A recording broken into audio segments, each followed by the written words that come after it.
एक आदमी हर दिन 1 घंटे तक घंटी बजाता है ताकि कस्बे के लोगों को सावधान कर सके कि वे अपने घरों में छिप जाएं, क्योंकि जैसे ही रात होती है कस्बे में मांस खाने वाले राक्षस आ जाते हैं। सिर्फ वही लोग बच सकते हैं जो उस कमरे में छिपते हैं जहां फूजो पत्थर टांगा गया हो। लेकिन अजीब बात यह है कि थानेदार ने अपना काम पूरा करने के बाद भी खुद को घर में नहीं छिपाया, बल्कि सीधे बस अड्डे पर पहुंच गया। उसने तय किया कि वो वहीं रुककर राक्षस का इंतजार करेगा। इसी दौरान हिबिशा अब भी अपने परिवार को बचाने का तरीका ढूंढ रही थी। तभी उसे पिछवाड़े में एक बोतल वाला पेड़ दिखाई देता है। यह पेड़ बिल्कुल वैसा ही था जैसा उस कस्बे में था। फर्क बस इतना था कि इसमें पेड़ का सुराख नहीं था, यानी यह असली पेड़ नहीं बल्कि एक नकली विकल्प था। जब हिबिशा मायूस हो जाती है तो एक बुजुर्ग बताता है कि असली पेड़ पास के ही एक पार्क में है। यह सुनकर हिबिशा उत्साहित हो जाती है और उस बुजुर्ग से उसे वहां ले चलने को कहती है। शायद वही एक रास्ता है जो उसके परिवार को बचा सकता है। लेकिन जैसे ही वह बुजुर्ग गाड़ी स्टार्ट करता है, रेडियो अपने आप संगीत बजाने लगता है। यह अजीब घटना उस कस्बे में पहले भी होती रही है। शुरू में हिबिशा ध्यान नहीं देती, लेकिन रास्ते में उसे गाड़ी में एक कंगन मिल जाता है, वही कंगन जो उसने अपने पति को गिफ्ट किया था। वह तो कस्बे में ही रह गया था, लेकिन अब वह इस कार में कैसे आ गया? हिबिशा डर जाती है। उसे शक होने लगता है कि वह शायद उस कस्बे से निकली ही नहीं और सब कुछ उसके आसपास किसी कहानी जैसा चल रहा है, जैसे वह एक परी कथा में फंसी हो।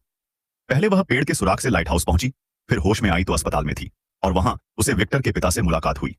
अब अगर वह कहानी के अनुसार जाकर असली पेड़ खोजेगी तो क्या अतीत की सारी घटनाएं फिर से दोहराई जाएंगी? क्या वह हमेशा के लिए इस कहानी में फंसी रह जाएगी?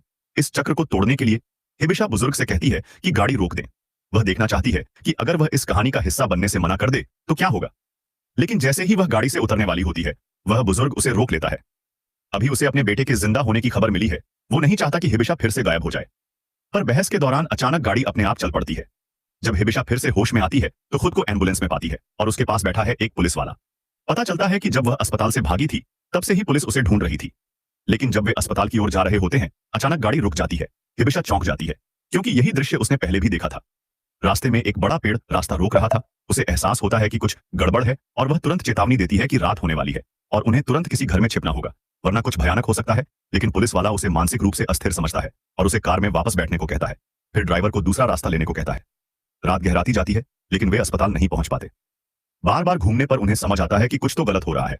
ड्राइवर वापस जाने का फैसला करता है, लेकिन हिबिशा फिर से कहती है कि अब बहुत देर हो चुकी है और उन्हें कस्बे में जाकर ही मदद लेनी होगी। आखिरकार उसकी बात मान ली जाती है और वो लोग वापस कस्बे की ओर मुड़ते हैं। इसी समय थानेदार अब भी बस अड्डे पर राक्षस का इंतजार कर रहा होता है। तभी वह देखता है कि एक एम्बुलेंस कस्बे की ओर बढ़ रही है। उसे शक होता है और वो उसे रोकने दौड़ता है, लेकिन एम्बुलेंस रुकने का नाम नहीं लेती। तभी अचानक एक औरत सड़क पर आ जाती है।